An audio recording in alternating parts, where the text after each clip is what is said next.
Hello, fellow gamers, and welcome to the Video Gamers Podcast. 2026 is off to a great start with some incredible looking games. We had a great holiday break. But what do podcasters play when they don't have to play something? Well, we tackle our backlog or we pay out on bets we made. On this episode, we're chatting epic gaming slumps, indie darlings, and lost bets. But first, some introductions are in order. I am your host, Josh, and joining me, rumor is he's steadily making his way towards the center of the galaxy, except he's gotten sidetracked about 9,000 times already. It's Ryan. This game, and we'll go into it, is not what is conducive for expansion for me. Like I'm ball. Oh, ball. Oh, ball. Yeah. I can't think of another game that might be more distracting to Ryan trying to accomplish the main mission than the game that he's been playing. So, yeah, we'll get to that here in just a second. And joining us, we finally wore him down and told him he can't be the indie expert if he doesn't play the best indie games of the year. But all we really want to know is, did he cry? It's Ace. What a strange question to ask about the game I played. The answer is yes, multiple times. Yeah, but... you better have. You better have. Otherwise, you're a psychopath, Ace. So, oh man. All right, listen.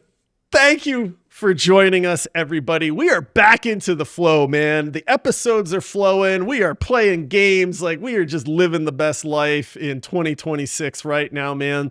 So thank you for joining us. You know, this episode is going to be, we hinted at it, right? We had a break. We take that every year. And during that break, it is kind of a sigh of relief because, in all honesty, we put an awful lot of work into this podcast. Like, legitimately, 3 shows a week, plus prep, plus social media, plus the community, plus, editing. I mean, there's a lot that goes into it. We do it because we love it, but it is a lot of work. And so having a break from that, especially around the holidays, is really nice. And one of the things that goes with that is we don't have to play anything. There's no podcast game. There's no hot new release. There's no, we have to cover this because it's getting a ton of hype or anything like that. There's no hijack. Somebody got hijacked and has to play a game that the listeners chose or something like that. So we get to just sit back and go, what do I want to play? Like, what do I want to play? And for some of us, that was very easy. For others, it was a choice that they didn't have. And then for others, it might be one of the biggest gaming slumps that they have had in a very long time. So we're going to get into all of that here in just a second. But guys, we got to thank somebody real quick.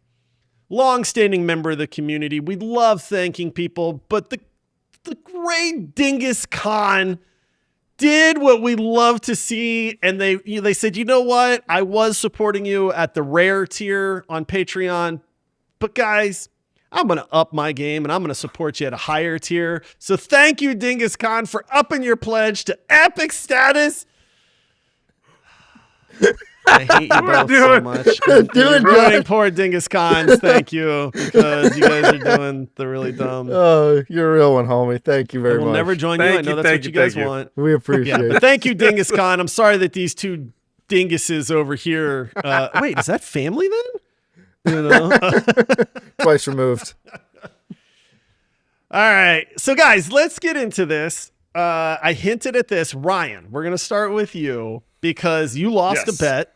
You were a betting man, as some would say. Yes. And some would also say you're probably not very good at betting because I feel like you lose more bets than you win, as, just seems the case here. But you lost a bet with legendary Jake, who, has been around since the beginning of this podcast, through a fantasy football league that you two were in. Yes. And one of the bets made was that Jake gets to pick a game for you if you lost, and you lost like everybody expected. Oh, so hold on. So what game did Jake say, hey, Ryan, I'm picking this game for you to play? First of all, I want to say it was the VGP league that we played in. We did play a Video Gamers Podcast Fantasy Football League. I did lose. We did bet. I think it was overall points or best record, something like that. He beat me out on that. I did go to the semifinals, and then I lost, unfortunately, in that. But I am a gambling man. I am one for just the gambles. So whether it's in my favor or not, I just like the bet. I like the chase. So whether I can win or not, it's there for me. I did lose, and the game that he picked was No Man's Sky. So this is a game that it's been in the news recently with just like its renovation and updates and what it's become from launch. What was the date that it came out? 2018? Oh goodness, a Something long like time that. ago. I'm trying to think right now. It was one of the long biggest time. disasters. 16, 17, 18, somewhere around there. I know because I waited and I went to 3 Best Buys to try to find it, and I found it, played it. Empty, desolate world, full of nothingness, and I sold it on Craigslist like a week later. Like I was like, forget this, so I got rid of it. And then Jake found that out, so he's like, all right, I'm gonna make you play No Man's Sky. So that was the game that I was told to play. I've played probably 17, 18 hours so far. I'm not sure. So I'll preface this with like, I am, again, like we said in the preamble and all that stuff, is that I'm easily distractible, easily excitable. These things, I like. It's like, oh, you need these specialty gloves to get this fruit off of this plant. I'm like, oh, okay, what do I need for that? Oh, I need to get these things. Then I go to get those things, then it's like there's something else. I'm like, oh, let me go get that. And then next thing you know, I'm 2 light years away. Solar systems over. Solar systems on this other like area, and then I'm chasing Atlas or whoever the name of the lady is, and I'm just going all through. So I've been playing quite a bit. How much of the game like that I've been staying true to like the thing I've been exploring, I guess you would say. I've been exploring. Dude, I have to laugh at this because I have played a lot of No Man's Sky. I think No Man's Sky is spectacular. It's so cool. Like, it's so cool, dude. It is. We've said this many a time, but it's one of the greatest turnaround stories of a disastrous game launch and overpromising things and then massively underdelivering. Hello Games caught so much flack for what they promised in No Man's Sky and what the game released as, and they have spent 9 years. This game came out in 2016. So, okay, 16, well, 10 years now. 10, we're in 10 2026 years. now. Wow, so 10 geez, years they have spent just absolutely creating more and more content, amazing content for No Man's Sky, upgrades, and it's all been free. All of it, dude. Yep. Like, this is the crazy part. In a world where companies are making games and then chopping them up before release just so they can release a DLC. I'm talking about you, Donkey Kong Bonanza. And then you have Hello Games and No Man's Sky where they have released expansion after expansion after expansion, and they don't charge for it, and it just continues to improve this game. No Man's Sky, in my opinion, is absolutely phenomenal. I have played this game probably 4 or 5 different times, and I have put probably 15 to 20 hours into this game each time, and I get distracted. And then just eventually fall off like I do, and then go back. This is why I've played it 4 or 5 times, because it's one of those games where it's so in-depth that when you go back to it, you go, I don't remember where I was. I don't remember what I'm doing in this game. So I start over, and then I make it far, and then I fall off, and then I go, oh, you know what I should, and then I cannot imagine a worse game to make Ryan play. And that's not saying anything against No Man's Sky. What I'm saying is Jake is diabolical to make you play this game, because I can't think of a game that would mess with your ADHD more than No Man's Sky. Well, it's like you said.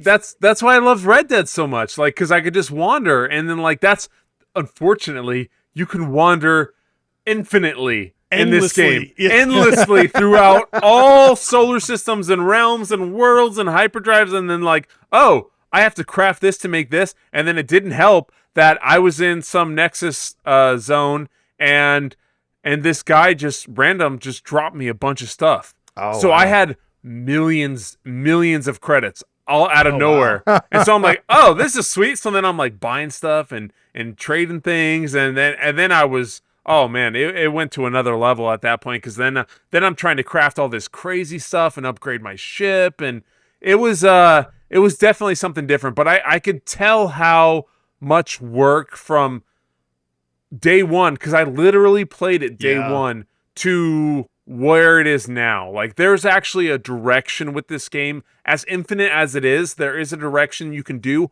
or you can just go and explore the worlds. Like, literally worlds, infinite, like, and go off as far as you want and try to hit the center of the galaxy and stuff, the galactic center. Like, there's so much to do.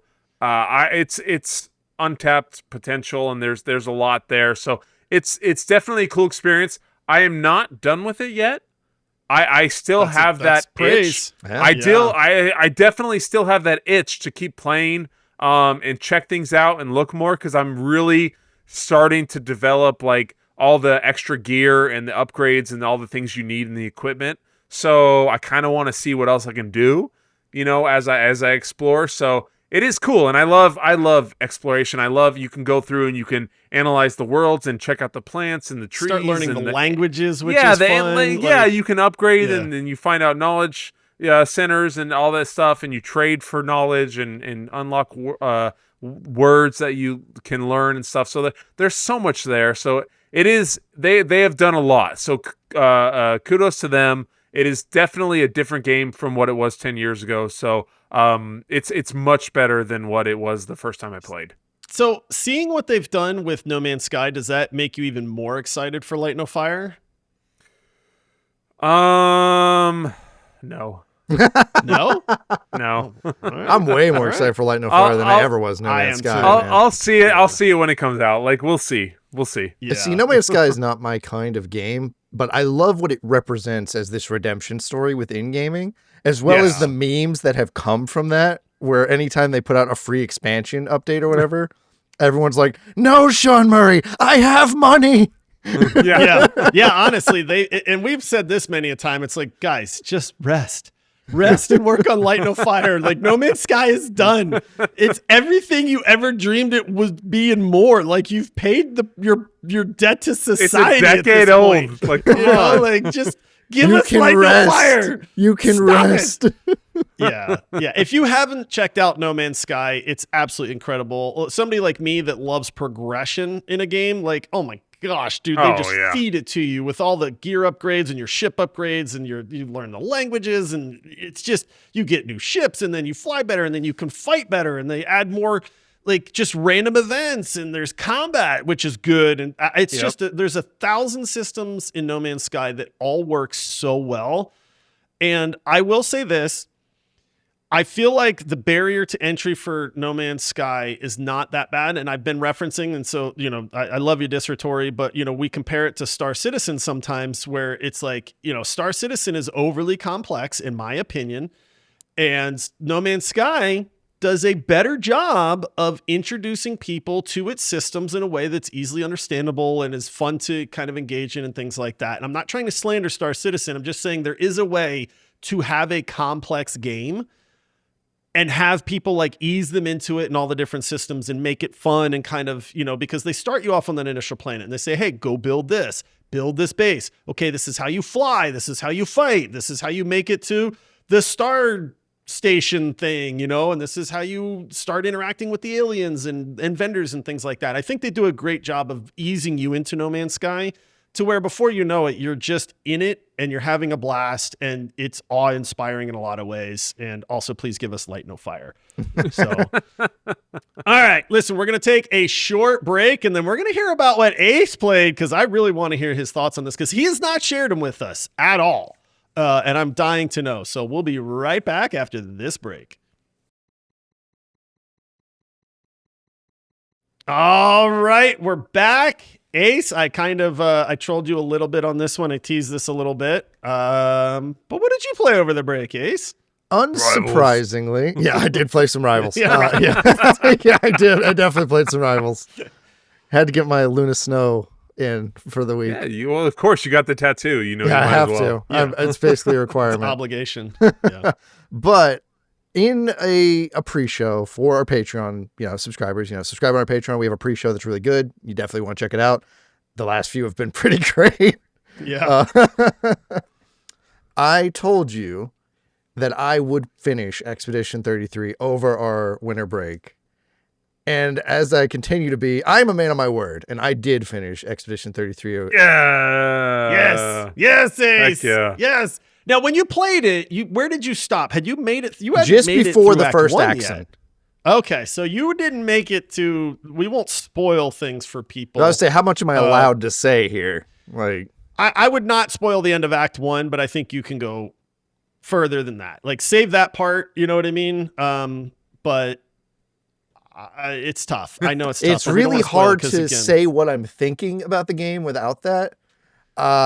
I can say... Okay, let's just do this. Spoiler for the next 2 minutes. If you haven't played Expedition 33 and you plan on playing it... Take a break here.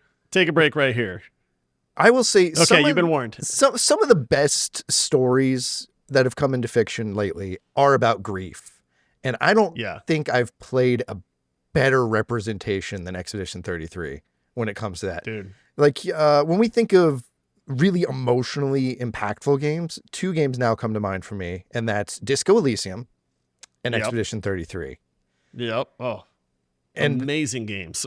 part of that is because both of them have quotes I think about now pretty often, which is in Disco Elysium, it's, I don't want to get better. I want to get worse. And that has so much impact on the characters and what that means. And then my quote from Expedition 33. First of all, Expedition 33's The Sound of Renoir's Cane. Oh, yes, like, dude. It etched into your mind forever now, right? Like, I think about that. Like, you guys, we did the rerun of the like best gaming sounds or whatever. I was like, Cane. Yep. But when he said, if saving you means losing you, then so be it. I was like, that is like really impactful. That's deep, isn't it? Yeah. I know. And finding out that like that's not even the real Renoir. It's like, oh my gosh. This game just keeps throwing curveball after curveball. That's awesome, man. That's so cool.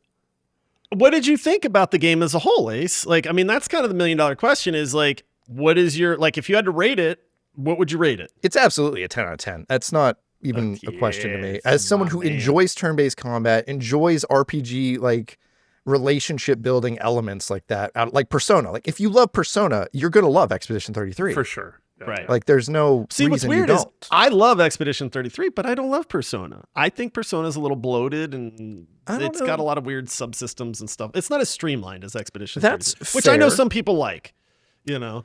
Persona is a lot more of the tell instead of show, I think, is part of its issue as well. Yeah, that's fair.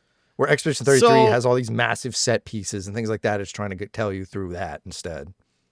I got to ask you another question, Ace. You mentioned Renoir, but Renoir's combat song. Oh, is it not incredible, dude? Music. Oh, it is not. I mean, dude, that gives me chills just thinking about it every time. I listened to it while I was playing Rivals. I was like, yes, I know. I feel so powerful. And I know we're back to glazing Expedition 33, but it's my funny turn because now. Ace started it. Didn't make it to the end of Act 1, which I thought was crazy talk. I mean, I'm not gonna lie, Ace. You know, you're the I indie made guy, it. and then it's like, I made Act 1. I know. Well, not in you stopped before at the end of Act 1. No, I finished back Act 1. I was at the beginning of Act 2. Oh, I hadn't picked up Monoko yet. Oh, okay. I thought you said you stopped before Act 1. No, before you picked it back up. Okay. So, all right. Well, but what's funny is I remember you going like, wait, there's more? Because you hit like the end of Act 3 or something. And then it was like, wait, there's still a whole bunch of game here going on. Yeah, because I hit like the end of Act 2. Everyone gets erased. And, and Verso was sitting on the dock with the letter from the Patriots. I'm like, oh, wow. What an ending. All right. Dude, one of the things I love about Expedition 33 is how the story comes together as you get more of the story. Because I distinctly remember being like confused at one point. And maybe it was the end of Act 2. And going like, I feel like I'm losing this like storyline here. And then trust me, they explain it later on. Everything comes together. You get these like, oh my gosh moments where everything starts to make sense. And then you're like, oh my gosh, like, okay, that totally makes sense to me. The whole thing's a work of fiction and only she's real. Yeah. Wait, what? I know. So I do have one more question for you, Ace, on Uh-huh. Expedition 33. Yeah. Is it overrated? No. Expedition 33 is not overrated because there's nothing that has come out recently that I could compare it to say is better than it. Ryan. Nothing hates me in the right genre now. of the turn-based tactical RPG like this has come out that I could say, well, why would I play Expedition 33 when I could play this? Right. And there's Agreed. nothing I can think of. Like even That like doesn't mean that it's not Agreed. overrated. What are you talking about? Just because there's not something else that you can play? because there's not something that's better than that you're in gonna its start genre. this again. No, Is this no, what I'm we're not doing? starting You're gonna this start again, this Ryan. again? We don't have time to go into I, it. But like, I just wanted Ace's opinion as somebody that played and beat the game. Okay. what ending did you pick? I went with Mayel's ending, which I know is Really? not the common ending. Dude, okay, listen. And this is not very spoilery, but I'm Josh just going wants to to say see the world burn. Okay. Josh No. never wants to deal with his trauma and grief. No, it's not that. I am sympathetic. I see everything, all of the hardship and the agony that Mayel went through, and I cannot put her through more of that. She deserves a break. She deserves What a about her break from the family? misery and agony and everything that she went through, and I cannot intentionally cause her more pain and agony, and that's why I sided with her. I happily did, because some people need a reality check. Some people I'm just need saying, you to so, smack I them on mean, the you back of know, the head and say, we got to move on. Dude, she's been smacked Your down family- enough, dude. Okay, enough, dude. Imagine being so loved that your family is going to war over you because you died, and then not being able to pull Yeah. together as a family to get over your Just grief saying. together. Yeah, I'm just Josh. saying. Yeah, Josh. That's, you know. What do you think about Ryan that? has no idea what we're even talking No, I watched. I did that's not. right. You did watch. You did. I did watch not finish the story. game, but I watched You know, everything for sure. Sometimes it's time to stop painting. All right. I don't. You know what? I know everybody goes with Verso. I don't regret my choice. Okay, maybe I regret it a little bit because it's really not the best ending. And I do agree with like the just facing your grief and stuff like that. But have you watched the other ones, Josh? The other endings? I did watch Verso's ending. Yeah, Part to of see, it, the part of the reason I feel this way is just because that is the whole story of Persona 3 is accepting death as a part of Right. life and just moving on. But like, What, dude? You talked about in the beginning, like about grief and stuff. It's one of my favorite musicians. He's really kind of come to fruition lately, but it's Steven Wilson Jr. He's kind of like a bluesy kind of folky style guitar guy. But in one of his songs, he says, "Grief is only love that's got no place to go." yeah, And it's like that one always Ooh, hits with deep. me. Yeah, that I'm hits. like Yeah, always I like, like that. oh, Yeah. grief is only love that's got no Oh. place to go, man. That's woo. So yeah, Dang. that's good, man. I'm glad you finished it though, Ace. That's cool. I am I'm too. glad you love it. I have, and we make all our jokes and our stuff about how I feel about Expedition 33. I think it's an amazing game. I still believe it's overrated for what it is. From the screaming from the rooftops that everybody says, but that doesn't take away from a great game. I think it is amazing. Ace proves that. Josh proves that. A lot we of the pick people, on Ryan for it, but he you know. he Yeah, appreciates. I mean, I just yeah. like picking on Ryan. I think it's amazing. It's just not for me, and I think it's just it's you know. I think a you'll little- my biggest thing enjoy with- the movie when they make this into a movie. Oh, dude, I'll watch that movie. That'd be my sick, my yeah. biggest thing with Expedition 33 is that I consider it a generational game. This is the kind of game that you hope that we get like every 5 years.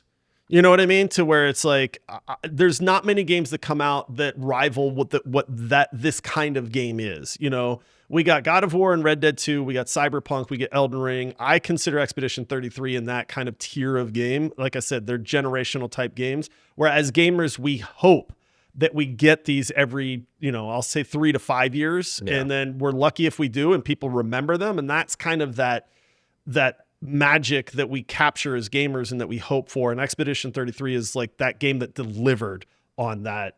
Yeah. So Now All everyone right, can well, stop boys. bullying me for not playing Expedition 33. that's all right? that's really the worst part to come of all this is that we can't troll Ace anymore about this. For the big indie game. I beat it. Right? All Yeah, right. I know. I beat it to the end, and I even beat some of the content after that. So There you Yeah. go.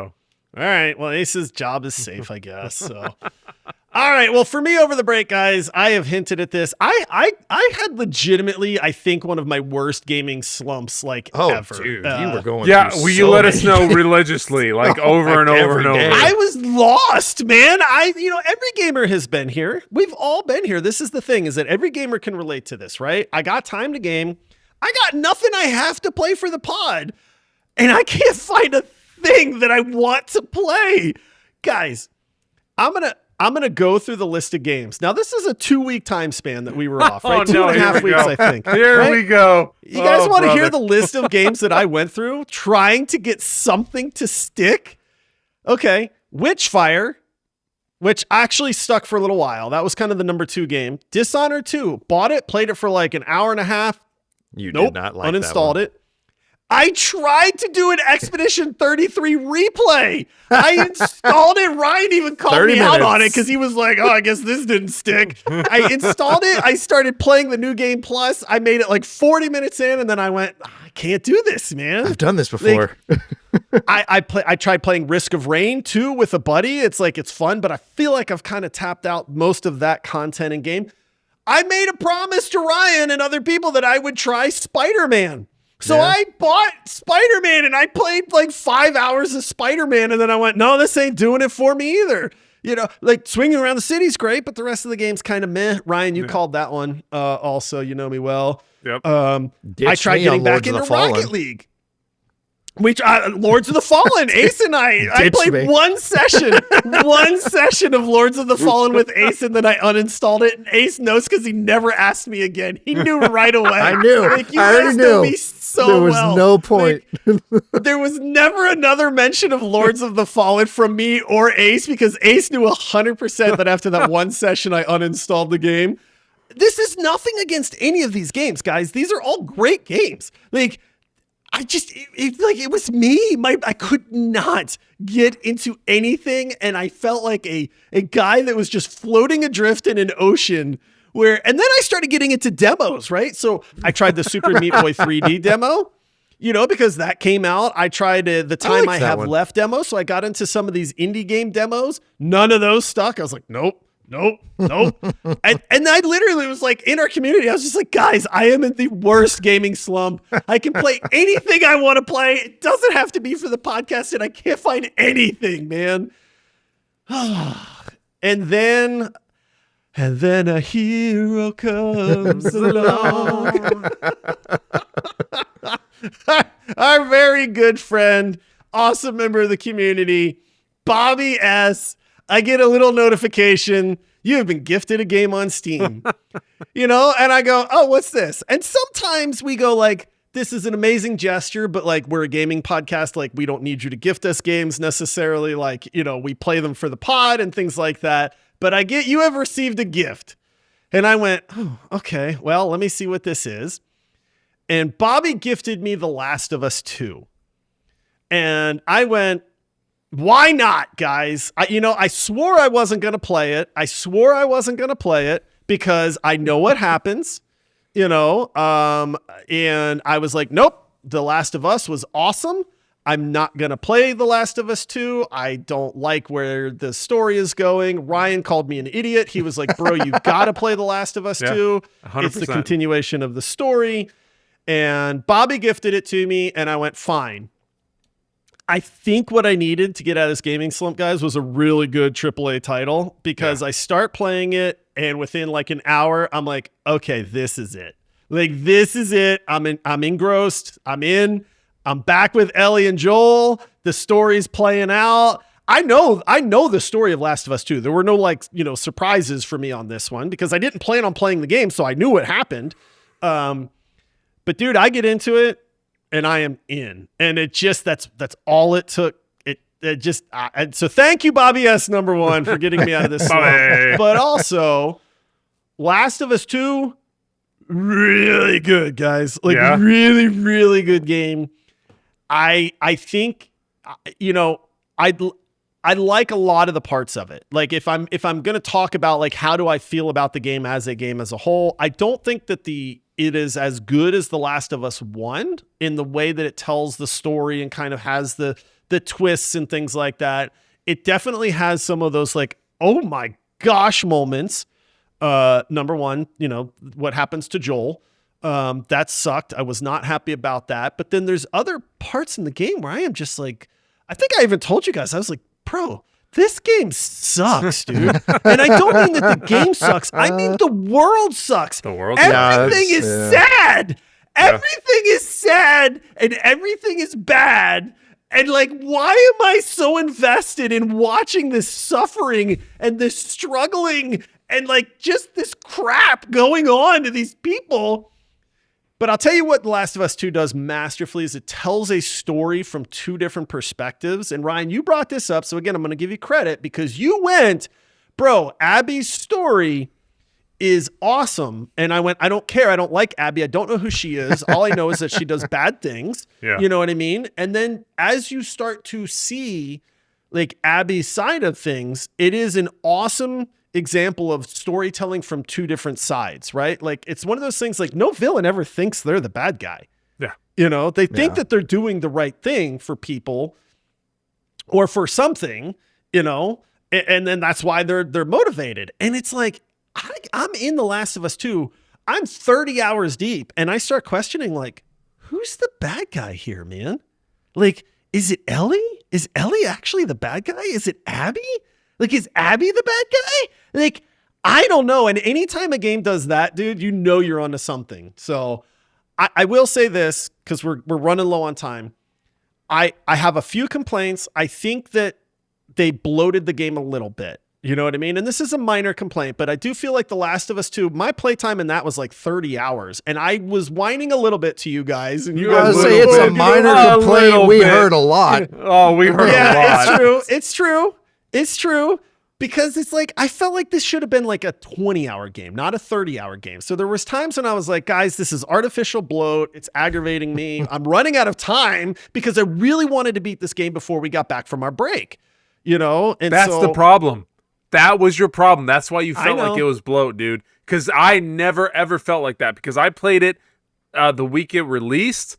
And so I never felt like, oh, why are they doing this? Why are they doing that? Like, oh, this is too much. It was just part of the journey. Nah, dude, you can say what you want. So to people that are wondering, yes, I did complete The Last of Us 2. So added to my very short list of games. Credits. Yeah. So the very short list of games that Josh has actually beaten, it is now on that list. I am very glad that I played it. Dude, I got some questions. So, okay. One, the pillars at the end, the pillars on the beach. Was that nuts? Oh, yeah. Oh, that was bananas, dude. Dude, wasn't that nuts? I didn't recognize Abby. That was the thing. I did not know who Abby actually was because I did not recognize them. And then I was like, oh my gosh, dude. I told you, I was like, the resort at the end, it's gonna freak you out. It's crazy. Oh, terrible. Yeah. Yeah, that so sucks, bad, dude. Yeah, so that's crazy. To me, like I played this, so all of those things that happened were in the moment. First time I've seen them, it was before the show even ever was thought of, or well, maybe not thought of, but like before the show existed. So I saw it all in person. So to me, it was all a shock and crazy, shock and awe and stuff, which made it even more impactful. But like, what overall for you, even though you felt there was some bloat or some drag or other things, what would you like rate this as? Like, what does it feel to you? Maybe what do we have a record of your first score on the Last of Us 1? If in hindsight, I would say that The Last of Us is like a 9.2, the first one, and I would say that The Last of Us 2 is like an 8.8. Like I think they're close. That's fair. I like certain aspects. Like you guys were right. You said the gameplay, like the gameplay elements of Last of Us 2 were better. Like the combat was better. Your options for combat were better and things like that. Yep. I know you don't think there's bloat, Ryan, but I do. Like, even though I was trying to finish it, like there's certain parts of like the story with like Abby's story with going to the hospital where I'm like, why? Like, why do I have this 3 hour thing where I'm going to the hospital to get like medical supplies? Like, it just doesn't fit. Like, it felt like bloat to me to a certain degree. Again, first world problems. It's bloat for a AAA title that was quite enjoyable. So it's like, and the bloat's fun. But like bloat's fun too. I will say this, like memorable moments though, it's got a bunch of them. Like the combat scene at the end where, Ellie and Abby are facing off was like, that's burned into my brain forever now. Yeah. Like, I still don't really know who I think like the villain is, which is an amazing like thing to walk away from this game with. Like, you know, like, and just I'm the fact goosebumps right now, dude. I know, right? Like, this world sucks, dude. The amount of just terribleness that goes down that you are not only witness to, but part of at times is unbelievable, man. So amazing game. Everybody should play it. You guys were right that it's like, if you've played The Last of Us, you really need to play The Last of Us 2, because it's just it is a master class in storytelling. And when you tell a story this good, it's hard to not just get invested in it right away. So, and it absolutely, like I said, hands down, fixed my gaming slump. I'm good to go, boys. Like, I'm back to being able to enjoy games again. So thank you, Bobby, for the awesome gift, and for just gifting that to me. So I played it, and then for Ryan and Ace telling me I was an idiot for not playing it originally. It kind of gave me a little bit of the motivation to go, okay, I'm diving into this one, man. Have you ever felt worse shooting a dog in a game? No, I haven't. And honestly, like, dude, there's so many moments in that game where I'm like, I hate that I am doing this. You know what I mean? Like, I hate that I am doing this. Yeah. So there's a lot. Yeah, there's a lot. It doesn't make you feel good. It is not a feel good game by any means, but it is a spectacular game at the same time. So, all right, listen, that's going to do it for this episode, everybody. So, Ryan with No Man's Sky, he's going to keep playing it. That's huge props there. Ace finally beats Expedition 33 and rates it a 10 out of 10 and says it's not overrated. Thank you, Ace. And me finally playing The Last of Us 2, even though I said I never would. I crumbled under the gift pressure, but I'm very, very thankful that I had that opportunity at the same time. This is also a reminder, if you have some of these incredible games on your backlog, we say it all the time. We have people that come into our server all the time, and we talk games with them. One of the favorite questions for new people is, hey, what are some of your favorite games, that the community asks and stuff like that. And it is a good reminder that if you have not played some of these just awesome, amazing, generational type games, this is your reminder to do that, because you're missing out on some of the best gaming that exists out there, people. So quit dilly-dallying and do it. Anything after like 2016, 17, like, it holds up no matter what. Like, it really does. It holds up, especially with updates, and then like PS5 releases and remasters and whatever, they all do it. So like, all of them hold up. Play these Smash titles. They're what they are for a reason. Yeah, they really are. So, all right, listen, join our Discord community. There's a link in the episode description. Support this podcast. We give you a ton of perks. We need your support to do this. We say it this way. We hope that we are providing entertainment value to you. We hope that we are making your commutes better, your chores better, your gym sessions better. And if you're like, yeah, dude, I freaking love you guys, then think about just supporting this podcast, in return, so that we can continue to do this for many more years to come and keep providing the best content that we possibly can. There is a link in the episode description. It only takes a few minutes to do that. And not only do you get to do that, but we also give you a ton of awesome perks at the same time to really make it worth your while there also. Boys, it's good to be back, man. I'm so excited I said this before, but I'm so excited for 2026. I freaking love doing this podcast with you guys. I love our community. I love chatting video games. It is just, I am amped for this year and for what is going to happen, not only with this podcast, but with gaming in 2026 as well. So that's going to do it for this one, everybody. Until next time, happy gaming. See ya. For those who come after. Peace out.